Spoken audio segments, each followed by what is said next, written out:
Let me ask you a question. I've heard this music being described as like Punjabi with pop and art. How do you describe this music? It's such a hard question because I don't even really have a name for it yet. I feel like it's just like me and Nikki was talking about it too. Like we don't really have a name for this genre yet. Like it is Punjabi music. Is it Punjabi pop, folk? Like what is it? Because it's like we're getting inspired from different cultures and still rooted to our own culture and just trying to mix everything together so it makes it easier for other people to listen to it too. So it's like we still don't really have the name. So, but when we have it, you'll be the first one to know. Thank you. And I was going to say, by the time this piece comes out, we will name this and coin this because it's too big not to, right? Exactly. Guess who I'm with? Come on, F1 Miami Grand Prix, man. Let's go. Hey, Karan, what's going on? Yes, we're chilling out here in Miami at that point, having the best time of our lives, and also working on a little bit something that we're doing together. Got something exciting coming out soon. Something exciting. Exclusive, right? Exclusive. Exclusive, man. You already know. Well, one thing I know about music, and the thing is, you have a gift from God, right? Musicians. 100%. Like, I couldn't do what you're doing. Trust me. And you probably nobody wants to hear me rap or sing, and that is something that has been gifted to a musician. Yes. And you start to realize, like, you could almost be saving someone's life on a daily basis because of that one thing you said. So I've been like getting messages or like people have come up to me where they told me like, hey, like you did save my life, or like I was going through this, I'm going through the same thing you went through. Mm-hmm. How did you deal with it? Or like if you did it, I can do it too. Like I lost my parents when I was young and I was in India for like 3 to 5 years by myself. Managed to be by myself, learn all the morals of life. I used to iron my own uniform and go to school. So I've seen all that myself. So there's also other kids that lost their parents and they hit me up and they started writing too. Wow.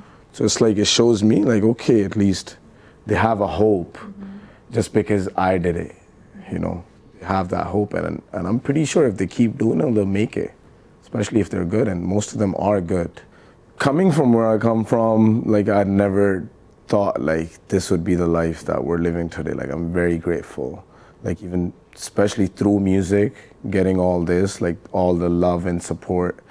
When I came to Canada, totally different country, don't know what I'm supposed to do, went to school, met some people, and that's when I figured, there's some Punjabis that don't know Punjabi. Like, okay, how does that work? That's weird, right? Yeah, like how does that work? And then obviously slowly I understood and then tapped into the culture. So that's when I actually studied a little bit of hip hop, heard more tracks. And that's when I figured, okay, like you could tell your own story through your tracks. But what I try to do is I try to write about what everybody is going through in my country, especially back home, like in Punjab, also like how people think, because I'm from there, so I know the mentality. I know how you feel when you're in certain situations. So I just try to give them a little bit of basically inspiration, like through my tracks, like a message through every track. Like most of my tracks are storytelling. Like I love to make a story and give like a moral of the story at the end of the track. And I feel like I'm really good at it. I was probably one of the first ones to like use English words into Punjabi lyrics to make it more catchy for the audience that's in Canada. Like the Punjabis, but that are born in Canada or America that don't really know that much Punjabi, but they know a little bit of it. So, but they want to listen to Punjabi music. Yeah. So the first attempt was for them. And then it worked out. They started liking it. We started to, we did the fusion of the beats with Punjabi melodies. What really helped me become that was being born in Punjab, obviously, going to school there, everything, and then moving on to Canada. So it was literally a mix of both. And, both libraries was stuck in my head. I went to Canada, started listening to a little bit of English music. And then I was in India, grew up listening to all the OG singers, all those melodies got stuck in my head. But both of the cultures got mixed. And that's where the idea came from. Like I literally did that with my life. Like I came from somewhere totally different and I landed in a totally different country. Why don't we mix the cultures through music? So that's the whole try. Let me ask you a question. I've heard this music being described as like Punjabi with pop and art. How do you describe this music? It's such a hard question because I don't even really have a name for it yet. I feel like it's just like, me and Nikki was talking about it too, like we don't really have a name for this genre yet. Like it is Punjabi music. Is it Punjabi pop, folk? Like what is it? Because it's like we're getting inspired from different cultures and still rooted to our own culture and just trying to mix everything together so it makes it easier for other people to listen to it too. So it's like we still don't really have the name. But when we have it, you'll be the first one to know. Thank you. And I was going to say, by the time this piece comes out, we will name this and coin this because it's too big not to, right? Exactly. And why is it important to keep it in Punjabi? I'm from Punjab and it's just, I just want to stay true to my roots and we're trying to bring the culture up, educate people more about it. Like people know Afro music or like dance hall. They know the culture, how it works in these countries. How are the people like, what do they speak? What do they eat? Like I just want to educate people more about my culture through my music.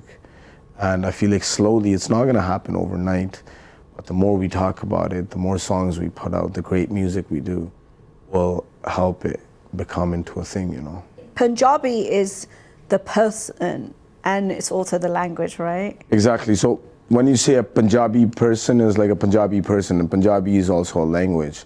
But Punjab is a state. So it's in India on the north side. And we speak a different language than the rest of the India. But they teach us Hindi and Punjabi in schools in Punjab. So I know how to read and write Hindi and Punjabi. So that's what makes it easier for me to make a mix of Hindi, Punjabi songs. Not a lot of people understand Punjabi in India, but I would say in Delhi, there's a huge Punjabi culture. Right. So they can speak Punjabi here and there, but they sound a little different. They're a bit more posh. A bit more posh, yeah, you could say that. But Punjabi food is different. Punjabi songs are different. We have our own type of sounds. Like Bollywood, like when I used to tell people, hey, I'm an artist from India, they would think of Bollywood automatically.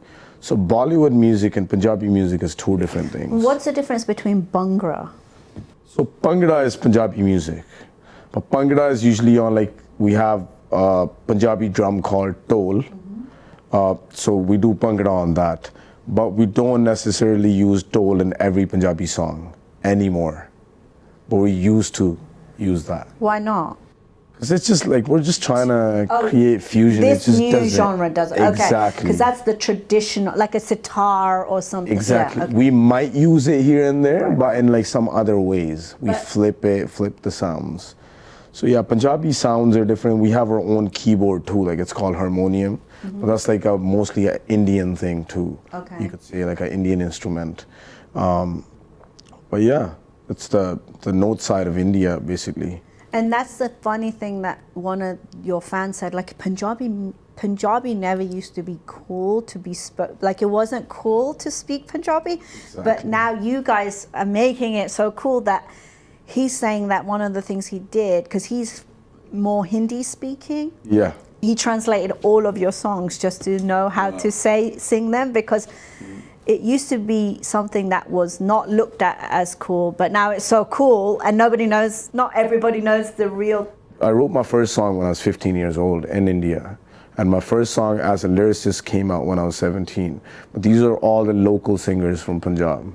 But that gave me a little bit of recognition as a writer. But I wasn't making any money.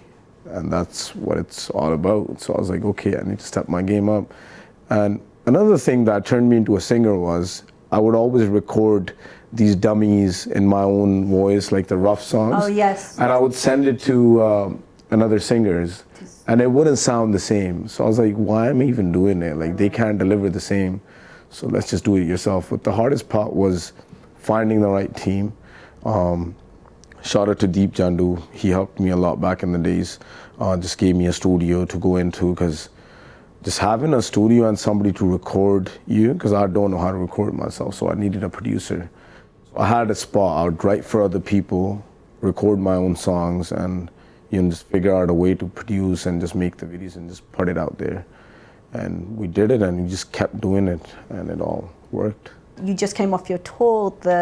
It was all a dream. It was all a dream, which is, that's kind of like a Biggie lyric. Exactly, yeah. So yeah, I relate to all that, right? And it was all a dream. If you're dreaming, make sure you dream big.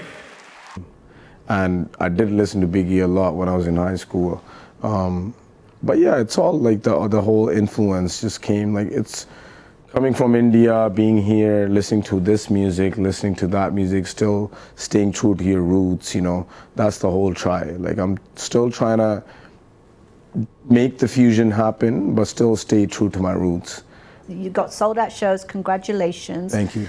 It is a very big moment for you. Do you ever sit back and digest it all? How do you feel? I feel like I still can't take it all in. Like I was touring for like almost 6 months, till January, I would say. And I took a break after the India tour, and now we're continuing again from USA actually in July. Wow. So I'm doing 4 shows here, one in LA, San Francisco, New York, and one more somewhere, DC. I've read you talking about, you grew up in a simple village with like 200 homes or something like that. Yeah. Like, it's like a small village where I come from. It's called Kurala. It's in Punjab, north of India. I was born there, in my house.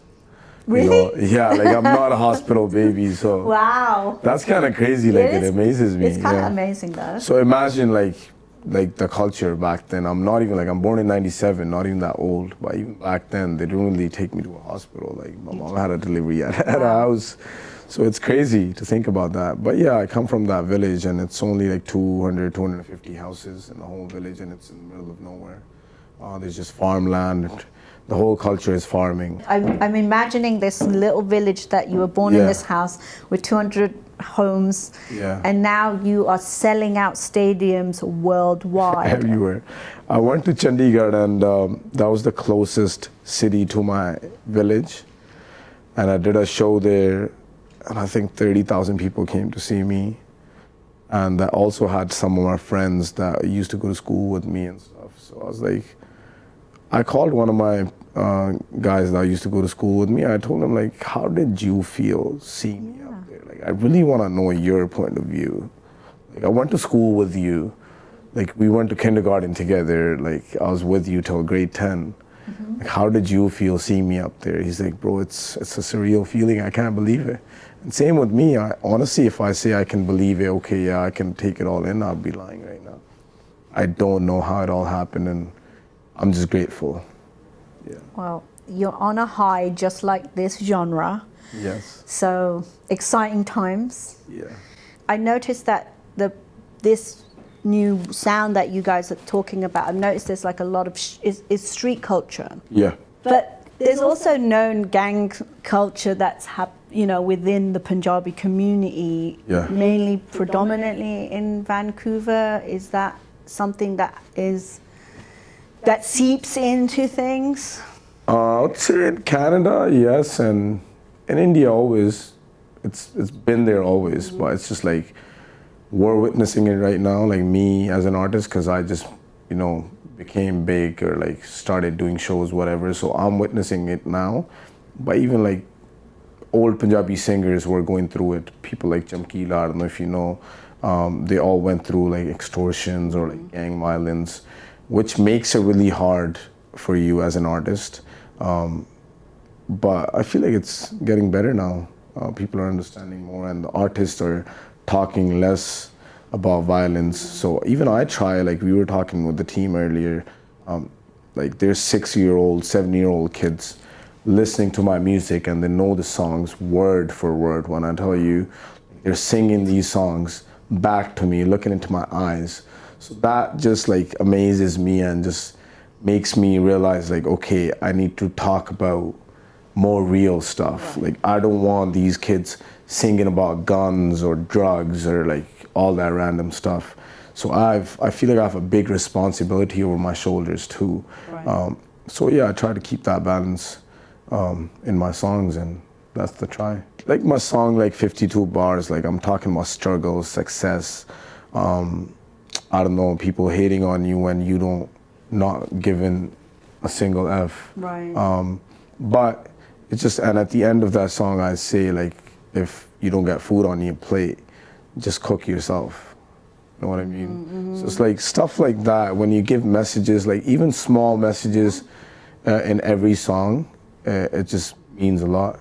Yeah, Inspiration. to the audience, exactly. We've heard a lot of different sides of you, right? What's going to be different about the new project? The sound that we're trying to experiment with, and different melodies. Like, I feel like some of the songs that I've made that I know are going into the album, like you probably never heard a Punjabi song like that. Like that's my main try every time I make a Punjabi song. Like I don't want it to sound like something that's been done before, or like it sounds like every other Punjabi song. Like I feel like the melodies, the flows are very different.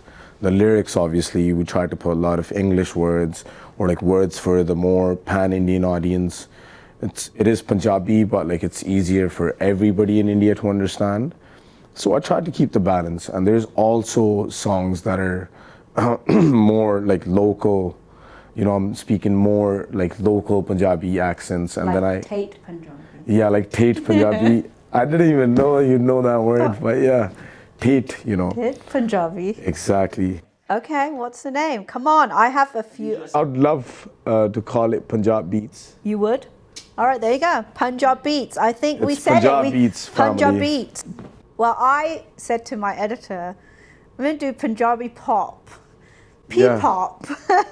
P-Pop is sick. Right? That's what I wanted to coin it, but I don't mind Punjab Beats either, but I think P-Pop is like pop culture. Yeah. You said it's time for this genre now to get, you know. It's time for P-Pop. P-Pop, there you go. Come up now, come on. There you go. P-Pop is on its way, man. Get ready. On and popping.